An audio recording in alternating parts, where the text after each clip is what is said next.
O cânon agora do Novo Testamento. O Novo Testamento teve um processo um pouco diferente do Antigo. Logicamente, também não foi um concílio que bateu o martelo e disse, são esses. Teve concílio que fez isso, sim, mas quando o concílio fez isso, esses livros que eram considerados inspirados e canonizados já haviam passado os 3 séculos. Então, já havia uma tradição da igreja que já havia reconhecido esses livros. Não foi, então, o concílio de Nicéia, em 325, o primeiro, o grande concílio da igreja.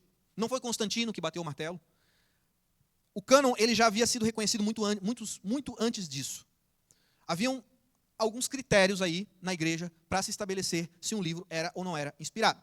Um primeiro critério é o critério da apostolicidade. Ou ele deveria ter sido escrito por um apóstolo, ou ele deveria ter sido avalizado por um. Ou seja, nem todos os escritores do Novo Testamento são apóstolos, eram apóstolos. Por exemplo, Lucas, Marcos, não eram apóstolos dos 12. Mas eles eram avalizados pelos apóstolos. Lucas, por exemplo, andava com Paulo. Marcos foi avalizado por Pedro. E nós temos outros autores também. Timóteo também não era, mas estava avalizado por Paulo. Ele mesmo, nas suas cartas, ele dá esses avais. Outro critério, a ortodoxia, ou seja, a doutrina. O conteúdo, deveria haver uma coerência doutrinária do conteúdo que era escrito com o ensino apostólico, com o ensino de Jesus.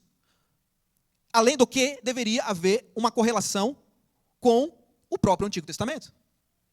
Porque quando se falava em escrituras no Novo Testamento, obviamente não estava se referindo ao Novo Testamento, se estava se referindo ao Antigo, porque o Novo ainda estava em formação. Então, toda vez que você vê palavra de Deus, a inspiração da palavra de Deus, a inspiração das Escrituras, no Novo Testamento está se referindo, logicamente, ao Antigo. Todas as profecias que se apresentam no Novo Testamento apontam para o Antigo. Então, logicamente, deveria haver uma coerência, uma concordância do conteúdo, da doutrina, da mensagem, do conteúdo do Novo Testamento, das cartas e dos livros, com o Antigo Testamento e com a doutrina apostólica. O uso litúrgico é outro critério.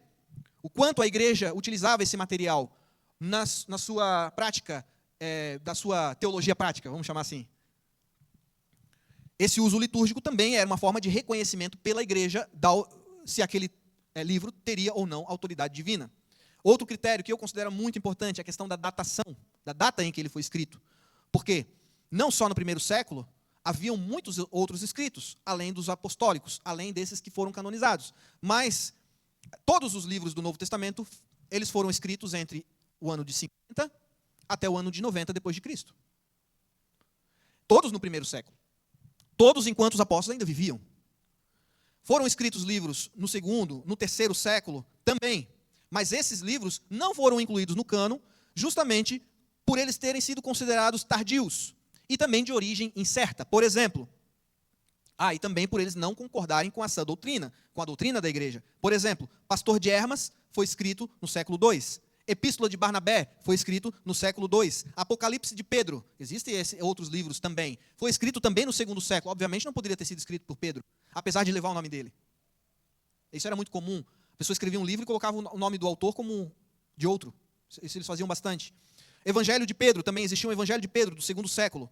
Evangelho de Tomé, do segundo século, meados do segundo século. Segundo século, a gente está falando aí depois de 150 depois de Cristo. Obviamente, os apóstolos já tinham morrido. O apóstolo mais novo de todos era João, que escreveu o Apocalipse lá pelo ano 90 depois de Cristo, que é o último livro. Evangelho de Filipe, do terceiro século. Evangelho de Maria Madalena, do segundo século. Evangelho de Nicodemos, do quarto século. Então, esse critério da datação também era muito relevante e muito importante. Se a gente comparar ao Antigo Testamento, nós vamos perceber que os livros do Novo Testamento foram escritos em menos desde o primeiro até o último, em menos de 50 anos. Talvez o primeiro tenha sido o Evangelho de Marcos. Alguns dizem que foi o Evangelho de Mateus. Mas o fato é que provavelmente demorou aí uma diferença de 40 anos, muito diferente do Antigo Testamento, que foi escrito ao longo de muitos e muitos anos. Outro aspecto que diferencia, provavelmente os escritos do Antigo Testamento foram escritos todos ali pela região de Israel mesmo. Hoje se chama, desde 135 depois de Cristo, do imperador Adriano, ele renomeou, rebatizou aquele lugar e o chamou de Palestina, o que traz grandes, hoje, celeumas. Mas a verdade é que, naquela época, antes de 135, não se chamava Palestina, se chamava Judéia, Galileia, Samaria. e alguns outros nomes daquela região. E justamente para tirar a identidade dos judeus daquela região é que Adriano, o imperador, no ano 135, renomeou, rebatizou essa região. Mas provavelmente o Antigo Testamento foi todo escrito por os autores, né, eu digo, escreveram dessas regiões. Talvez algum profeta escreveu lá da Babilônia, né, no período exílico, mas a grande maioria foi escrito tudo naquela mesma região do Oriente Médio. Já os livros do Novo Testamento, nós sabemos, por exemplo, que o apóstolo Paulo escreveu algumas cartas na prisão de Roma. Já era bem distante, outro local. Provavelmente Pedro também escreveu suas cartas de Roma. Algumas cartas, o próprio apóstolo Paulo, ele deixa isso claro, né, que ele escreveu de Corinto, outra de Éfeso. Então, não foram do mesmo lugar. O João escreveu da ilha de Patmos. Bem, existem outros motivos aí que forçaram, na verdade, o povo de Deus a canonizar determinados livros. Um deles foi a circulação de vários escritos, livros não inspirados. Infelizmente, naquela época, circulavam muito material, muitos livros, como hoje, né? Circulavam muitos escritos que não eram somente dos apóstolos. Como os próprios apóstolos escrevem, existiam muitos falsos escritos, falsos ensinos, heresias, que já se espalhavam pelas igrejas. De forma que esses falsos ensinos impulsionaram os próprios apóstolos e a própria igreja a começar a separar uma coisa da outra. Existia, por exemplo, algumas crendices a respeito da vida de Jesus. Os apóstolos, eles mesmos, nos seus escritos, passaram a estimular a igreja e ensinar a igreja para que a igreja guardasse a tradição que eles receberam deles. Como, por exemplo, o apóstolo Paulo diz em Tessalonicenses 2, ele diz assim: por isso, nós também, sem cessar, damos graças a Deus, porquanto, havendo recebido a palavra que de nós ouvistes, que é de Deus, a recebestes, não como palavra de homens, mas segundo ela, na verdade como palavra de Deus, a qual também opera em vós, os que credes. João também advertiu, lá na sua carta, a respeito de falsos profetas, e incentivou os seus leitores a analisar de forma crítica os escritos que chegavam até as igrejas. A primeira carta de João, capítulo 4, versículo 1, ele diz assim: amados, não creiam em qualquer espírito, mas examinem os espíritos, para ver se eles procedem de Deus, porque muitos falsos profetas têm saído pelo mundo.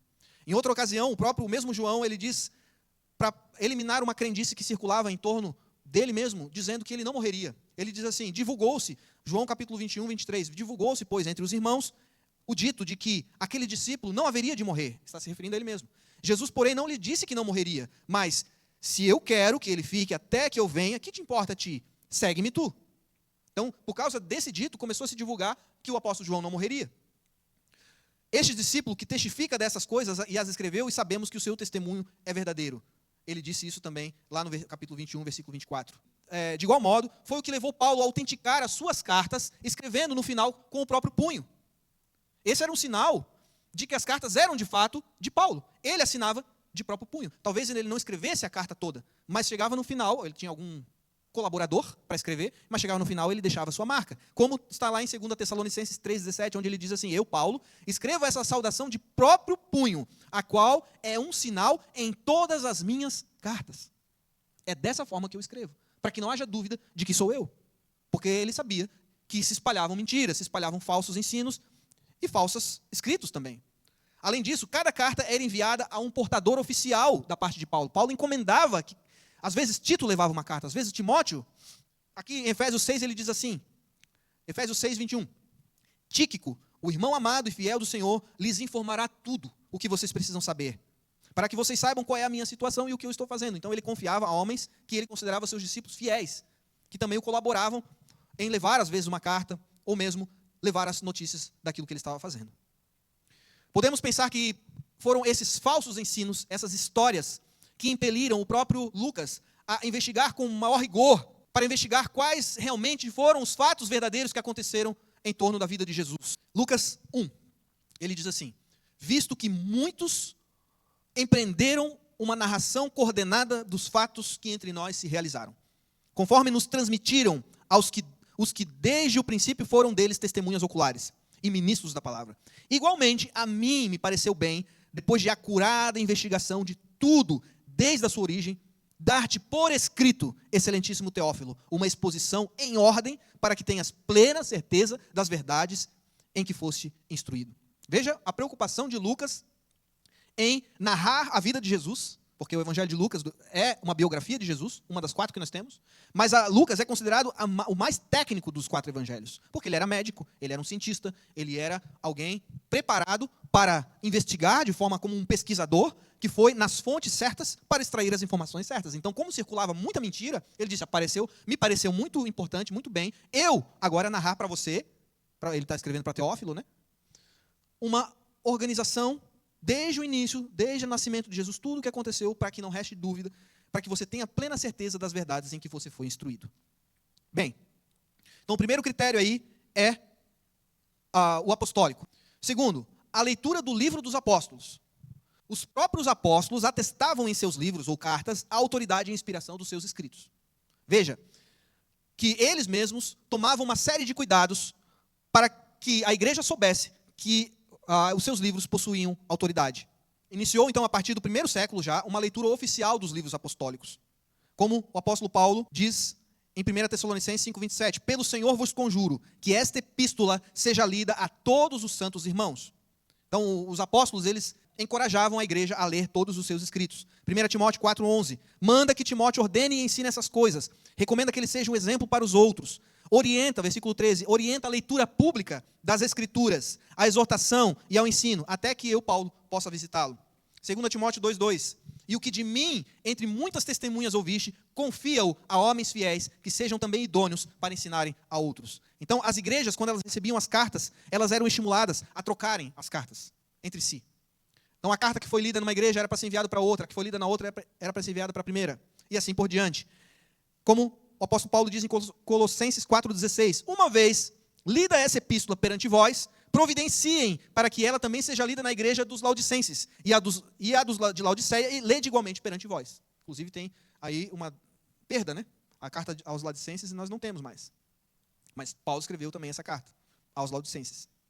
Assim, os livros iam sendo lidos em várias igrejas, e isso foi ajudando para que a própria igreja soubesse quais livros eram dignos de autoridade e eram autorizados, então, pelos apóstolos e quais não eram. Haviam cópias, aí a gente volta ao assunto dos manuscritos, né? Uma igreja era estimulada a fazer cópias das cartas para enviar para as outras e para que aquilo pudesse se espalhar entre as igrejas. Conforme crescia o número de igrejas, crescia também o número de cópias. A epístola de Tiago, por exemplo, foi enviada não a um destinatário certo, único. Ela foi enviada às 12 tribos, então foi direcionada aos judeus, dispersos pelo mundo. As 12 tribos dispersas pela Ásia, indicando que a carta tinha múltiplos destinatários. O apóstolo Pedro, capítulo 1, versículo 1, na sua carta ele diz, Pedro, apóstolo de Jesus Cristo, aos estrangeiros dispersos, no Ponto, na Galácia, na Capadócia, na Ásia, na Bitínia. Então, a circulação das epístolas também contribuiu no processo de canonização e no processo de saber quais eram os livros que tinham autoridade divina, que eram inspirados por Deus e quais não eram. Outro fator também, um apóstolo indicava o outro, um citava o outro. Por exemplo, Judas cita Pedro na sua carta. Paulo menciona o Evangelho de Lucas, o que nos revela a autoridade que ele está dando a Lucas. Lá em 1 Timóteo 5,18, e Lucas, ele se refere a Lucas 10,7. Ao escrever o livro de Atos, o próprio Lucas, ele se refere ao seu Evangelho. De forma que, passado o 1º século, 2º século e 3º século, já existia, então, uma confirmação histórica de quais livros eram considerados inspirados e quais não eram. Então, no século IV, no concílio de Hipona e no concílio de Cartago, aí sim se bateu o martelo para dizer que os 27 livros do Novo Testamento podem ser, então, considerados canônicos. Nesses 2 concílios. Então, a respeito do Novo Testamento, não há dúvidas, não há discussão. Claro que houveram algumas discussões, por exemplo, acerca do livro de Hebreus, que não se sabe a autoria, acerca do Apocalipse de João, que tem todas aquelas visões, tudo aquilo foi questionado, mas foi considerado inspirado. Agora, fazendo uma comparação, então, depois de tudo isso, da canonização do judeu, da canonização do católico e da canonização dos protestantes, dos evangélicos. Existe uma diferença, e também da igreja ortodoxa grega. A respeito, a divergência ocorre principalmente em relação ao Antigo Testamento. Porque em relação ao Novo Testamento é fácil. As igrejas todas aceitam os mesmos 27, só que os judeus não aceitam o Novo Testamento. Então, o cânon judaico é só o Antigo Testamento. O cânon do Novo Testamento é aceito de forma unânime pela igreja católica romana, pela igreja ortodoxa grega e pela igreja protestante, reformada, evangélica. Ok? Em relação ao Antigo Testamento é que existe divergência. Por quê? Existem os 7 livros que são considerados apócrifos. Esse nome vem da Reforma Protestante. Porque Lutero, principalmente, rechaçou esses 7 livros, não os considerou como canônicos. Embora a Igreja Ortodoxa Grega e a Igreja Católica sempre os tenha considerado dentro daqueles livros que são considerados inspirados.